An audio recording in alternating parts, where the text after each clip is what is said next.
Meus irmãos, a graça e a paz da parte do nosso Senhor Jesus, vamos abrir a palavra de Deus em Gálatas, capítulo 3, versículo 6. Gálatas, capítulo 3, a partir do versículo 6.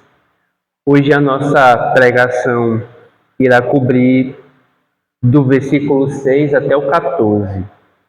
Gálatas 3, a partir do versículo 6. Diz assim a palavra do Senhor. É o caso de Abraão. Creu em Deus e isso lhe foi atribuído para a justiça. Saibam, portanto, que os que têm fé é que são filhos de Abraão. Ora, tendo a Escritura previsto que Deus justificaria os gentios pela fé, pré-anunciou o Evangelho a Abraão, dizendo: em você serão abençoados todos os povos. De modo que os que têm fé são abençoados como com o crente Abraão. Pois todos os que são das obras da lei estão debaixo de maldição, porque está escrito: maldito todo aquele que não permanece em todas as coisas escritas no livro da lei para praticá-las. É evidente que pela lei ninguém é justificado diante de Deus, porque o justo viverá pela fé. Ora, a lei não procede de fé, mas aquele que observar os seus preceitos, por eles viverá. Cristo nos resgatou da maldição da lei, fazendo-se ele próprio maldição em nosso lugar.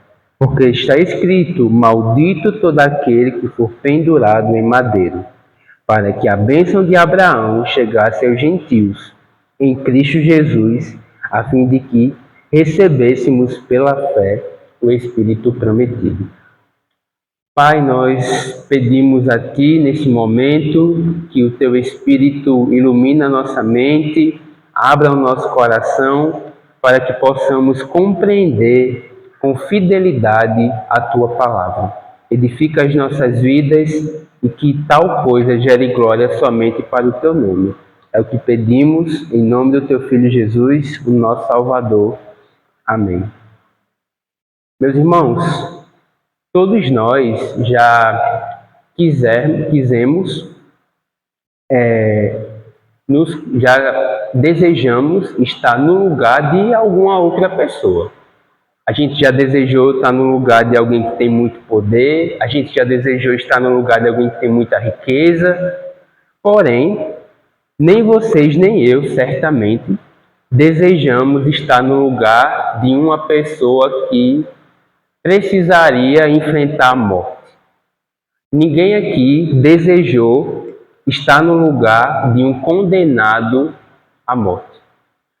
Você não trocaria a sua vida, como ela está hoje, pela de alguém que sofreria a maior de todas as penas, a pena de morte.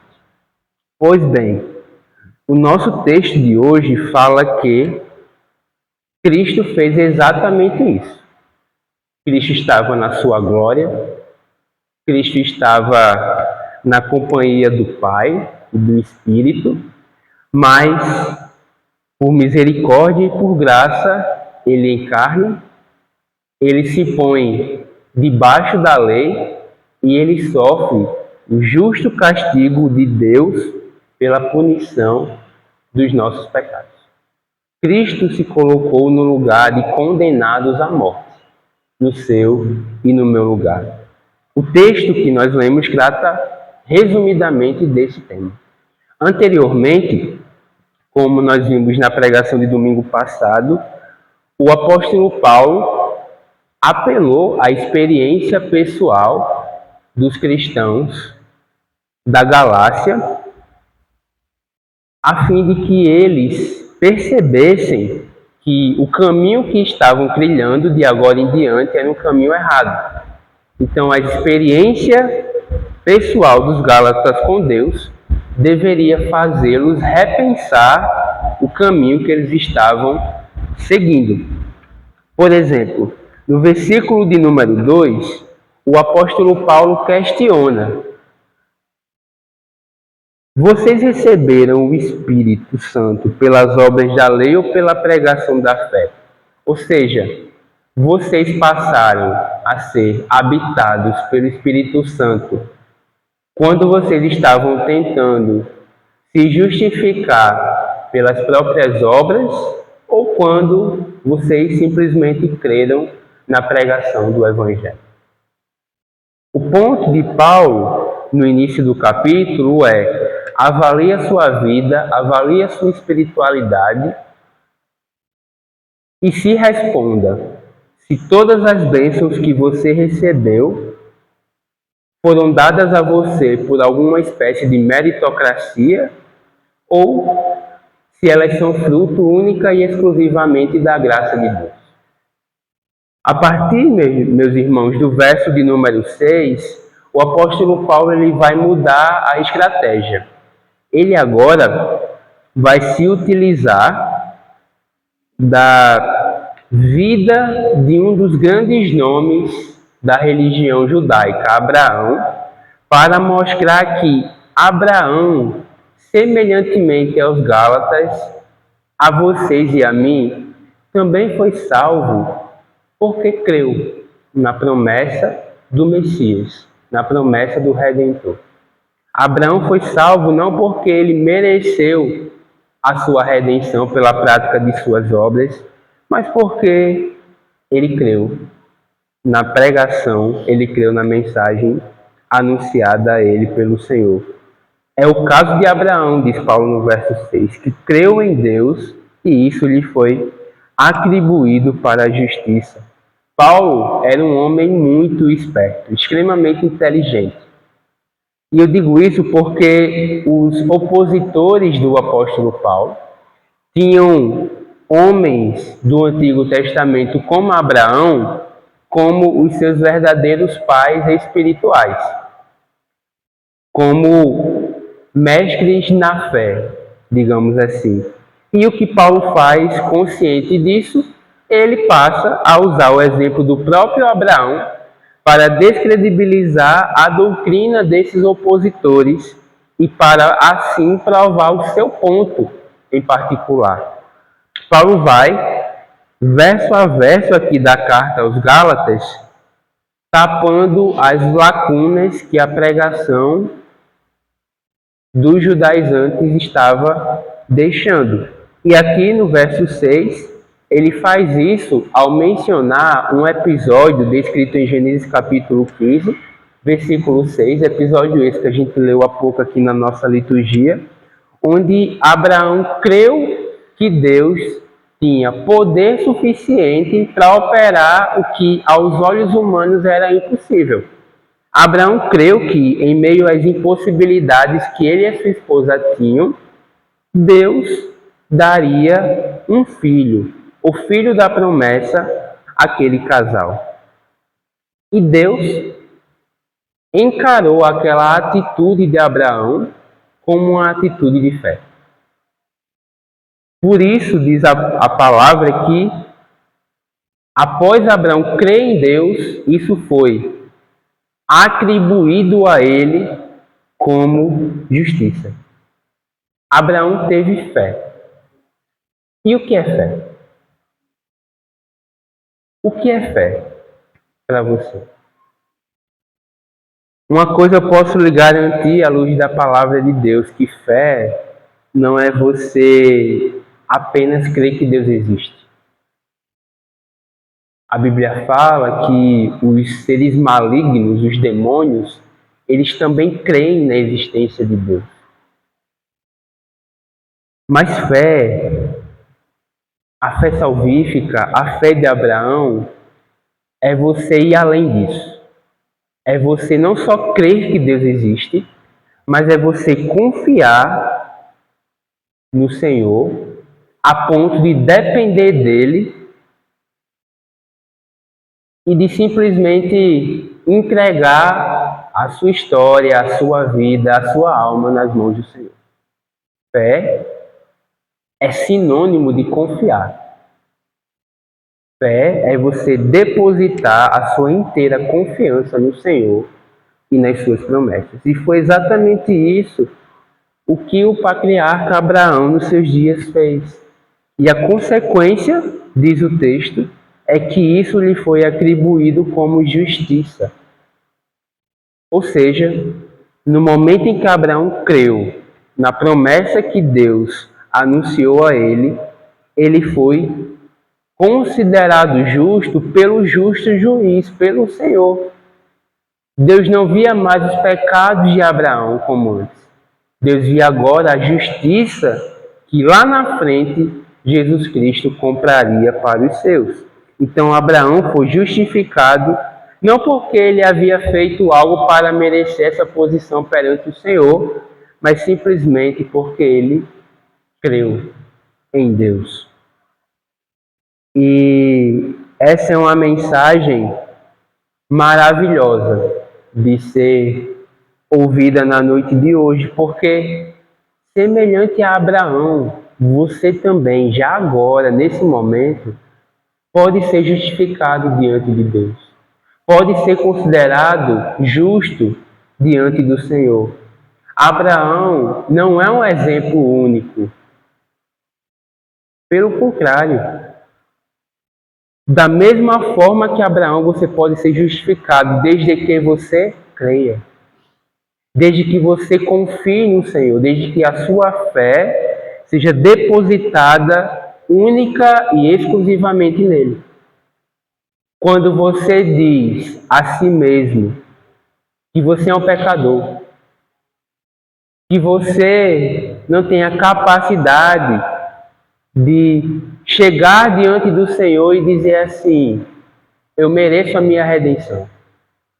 Quando você conscientemente assume que se não for o Senhor Jesus, não haverá redenção para você. Quando você tem essa atitude, quando você crê nessa mensagem, na mensagem do Evangelho, você é automaticamente justificado perante o Senhor. Então você pode hoje passar pela mesma experiência que Abraão. Você pode ter um Salvador pessoal. Você pode ter Jesus Cristo como seu Redentor. Assim como Abraão, assim como o ladrão da cruz que a gente leu aqui na liturgia, já hoje você pode ser salvo, você pode ser redimido.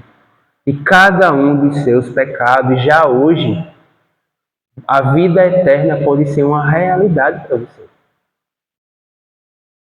Basta crer. Basta crer no nosso Senhor e Salvador Jesus Cristo. E ao fazer isso, você se torna um filho espiritual do próprio Abraão. O verso 7 diz: saibam, portanto, que os que têm fé é que são filhos de Abraão. No sentido do texto, ser filho de Abraão significa ser filho de Deus. Logicamente, não porque Abraão é Deus, mas sim porque o que liga Abraão a Deus é a mesma coisa que liga você a Deus, a fé. Então, quando você crê, assim como Abraão, você se torna filho de Deus. Em João capítulo 1, nós lemos que aos que creram e receberam o Senhor Jesus, a esses Deus deu o direito de serem seus filhos. Então a gente se torna filho de Abraão, filho de Deus, quando a gente crê. Quando a gente crê. E essa verdade que eu estou compartilhando com vocês através da carta aos Gálatas não é coisa só do Novo Testamento, não. Os versos 8 e 9 dizem assim: ora, tendo a Escritura previsto que Deus justificaria os gentios pela fé, pré-anunciou o Evangelho a Abraão, dizendo: em você serão abençoados todos os povos, de modo que os que têm fé são abençoados com o crente Abraão. Escritura, aqui nessa passagem, é uma referência que os autores de todo o Novo Testamento fazem ao Antigo Testamento. Ou seja, por toda a Bíblia, nós vemos que o Senhor enfaticamente anuncia a toda a humanidade o seu Evangelho.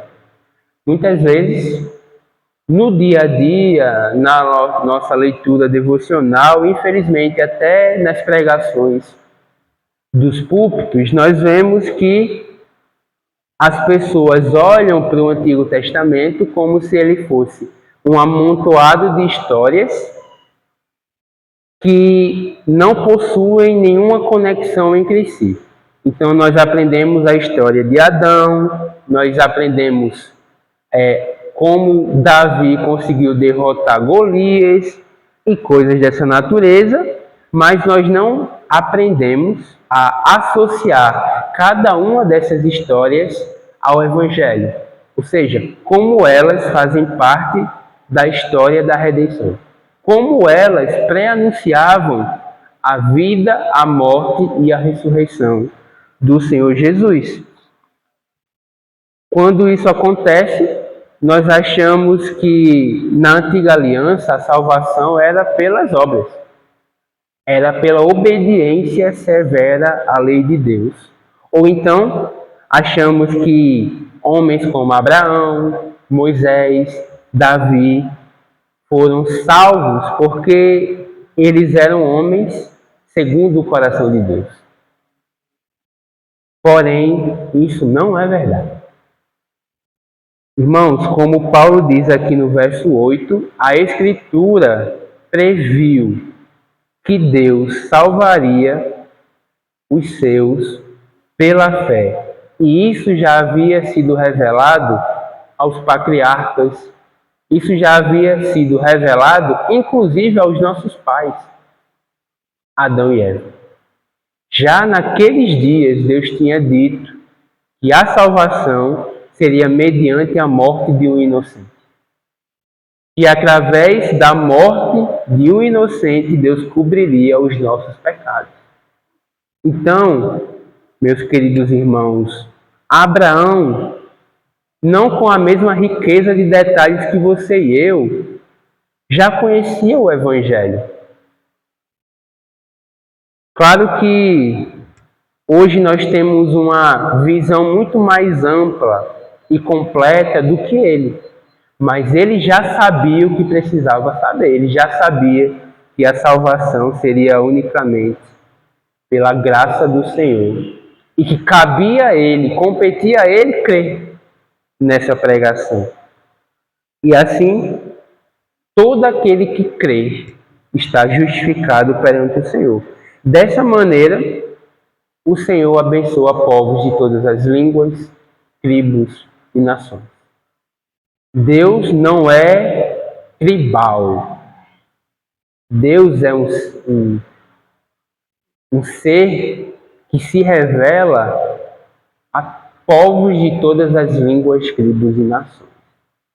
Ele selecionou a nação de Israel no Antigo Testamento para ser anunciado perante outros, e ele faz a mesma coisa com a igreja.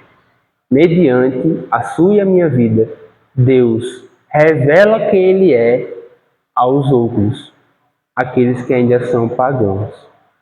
Então, o Senhor abençoa com a salvação povos de todas as línguas, tribos e nações, como prometido a Abraão. E como profetizado lá no final da Bíblia, no capítulo 7, do livro de Apocalipse, texto que nós também lemos no nosso culto de hoje. Seja você judeu, seja você gentil, esse é o único meio de redenção, afirma o apóstolo Paulo no versículo de número 8. Irmãos, se fala recorrentemente sobre um assunto nas igrejas do nosso país. Que assunto é esse? Bênção. Pessoas que se achegam a templos, cristãos ou não, querem saber sobre bênção. Querem saber sobre crescer na vida, sobre receber dádivas do seu Deus. Não é verdade? Mas que bênção, de fato, Deus promete em sua palavra para você e para mim. Que bênção, de fato, Deus promete em sua palavra para você e para mim a bênção da salvação. O apóstolo Paulo fala em outra carta que Deus nos abençoou com toda sorte de bênçãos espirituais nas regiões celestiais. E quando ele vai falar posteriormente sobre essa bênção, nesse mesmo capítulo, ele descreve o plano da salvação. Então, a bênção que Deus prometeu para você e para mim é a salvação, irmãos, é a justificação, é o perdão de pecados. Salvação e justificação, ou justificação e bênção, são termos praticamente sinônimos aqui no versículo de número 8. Deus nos abençoa dessa maneira. E é nisso que o nosso coração deve estar presente. O nosso coração deve desejar essas coisas antes de qualquer outra bênção temporal. Por mais que Deus tenha misericórdia de você e de mim e derrame regularmente graça sobre as nossas vidas, não permitindo que nada nos falte. A gente não pode esquecer que a bênção abraâmica e que a bênção das bênçãos é a salvação pela fé. Isso é você ser abençoado por Deus. O apóstolo Paulo, ele até diz no verso 8 que os que têm fé são abençoados com crente Abraão. Porque Abraão era crente, né? Abraão era crente. O apóstolo Paulo não diz o circuncidado Abraão, o homem da lei Abraão. O apóstolo Paulo diz o crente Abraão. Até o primeiro homem a ser circuncidado na antiga aliança, o patriarca Abraão, era conhecido não pelas obras da lei, mas era conhecido pela fé. Ele é o pai da fé, diz a Escritura Sagrada.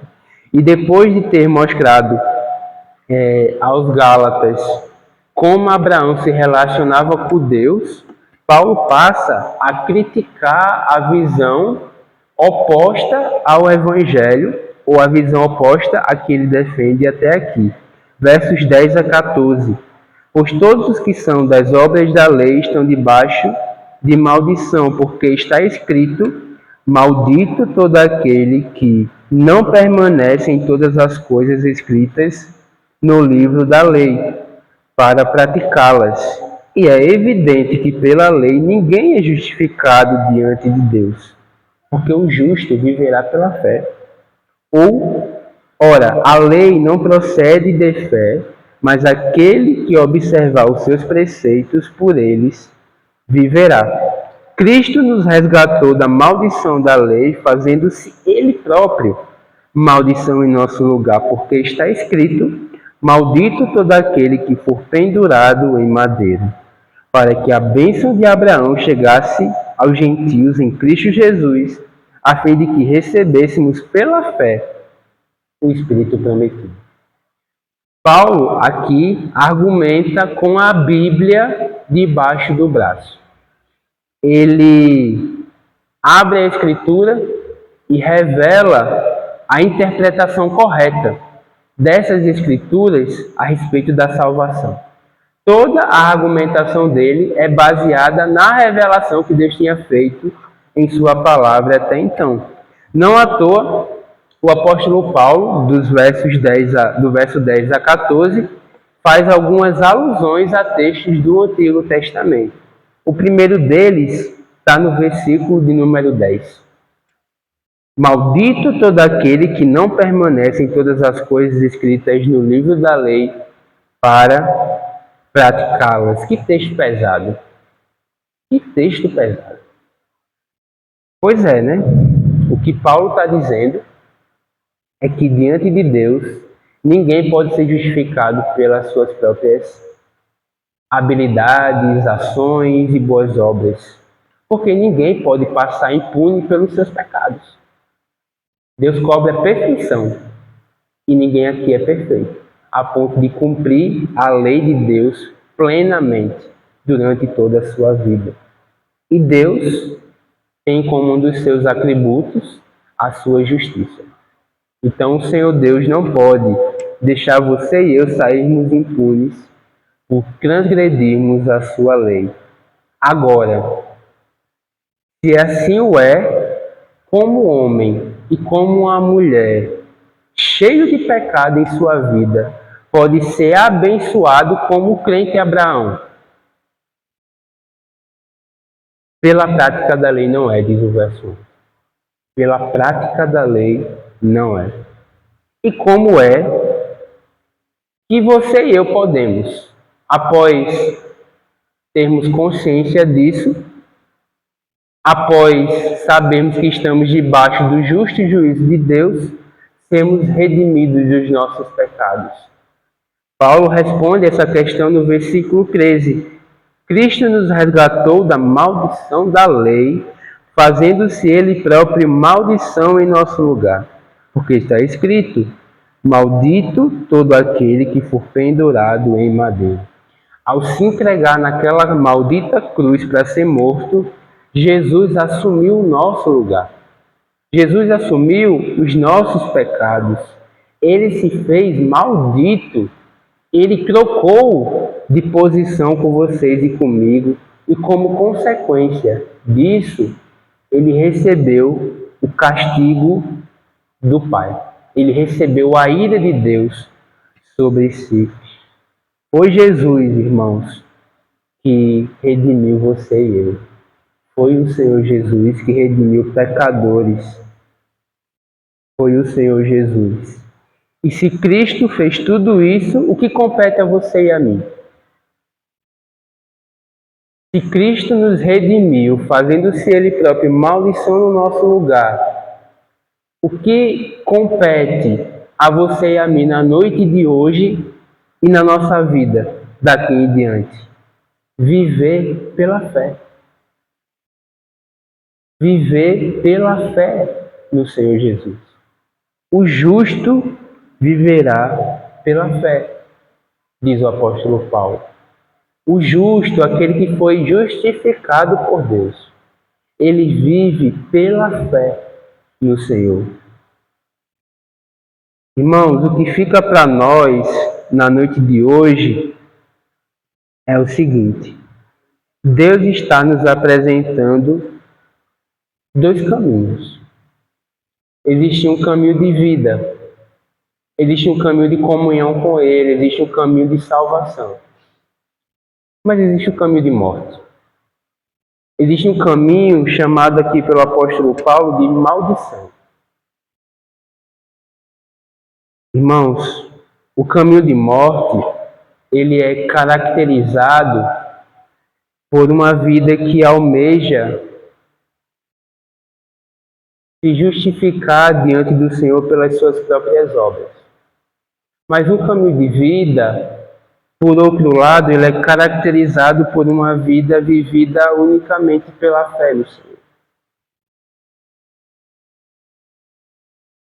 O caminho de morte vai produzir pessoas que vivem suas vidas de forma paranoica, amedrontada, com temor no sentido negativo da palavra a Deus. A gente até estudou hoje mais cedo na EBD que quando o Senhor Jesus retornar, quando Ele voltar em glória e majestade, aqueles que não se renderam a Ele tomaram um susto. E a Bíblia fala que eles ficaram tão assustados com o retorno do Senhor que eles irão desmaiar de susto, desmaiar de medo, porque Deus enviará o seu Filho novamente à terra não para salvar pessoas, mas para condenar aqueles que continuaram ignorando a mensagem da redenção. Então, o caminho de morte vai produzir pessoas assim, pessoas que têm medo, estão paranoicas com a vida. Mas a grande mensagem da carta aos Gálatas é que o caminho de vida, o caminho de fé, produz pessoas esperançosas, produz pessoas livres e que já não temem esse momento final porque sabem que Cristo morreu por elas. e que está consumado. O caminho de morte, no final das contas, vai criar uma barreira intransponível entre você e Deus. Você será separado do seu Criador para sempre. Porém, o caminho de vida é capaz de fazer com que o pecador redimido tenha novamente comunhão com o seu Deus. Vai haver uma união entre você e o Senhor. Tanto que a Bíblia representa esse momento como um casamento. O Senhor Jesus como noivo e a sua igreja, que é composta por todos os que creem, como noiva. E aí eles se casam para nunca mais se separarem. Irmãos, qual é a sua escolha nesse momento, né? Você prefere o caminho de morte? Você prefere continuar morto em seus delitos e pecados? Ou você escolhe o caminho de vida? Na contramão do mundo, Cristo não trocou de lugar conosco porque ele entendeu que assim ele receberia alguma espécie de bênção ou conseguiria alguma vantagem para si. Cristo perdeu tudo ao morrer naquela cruz no seu lugar.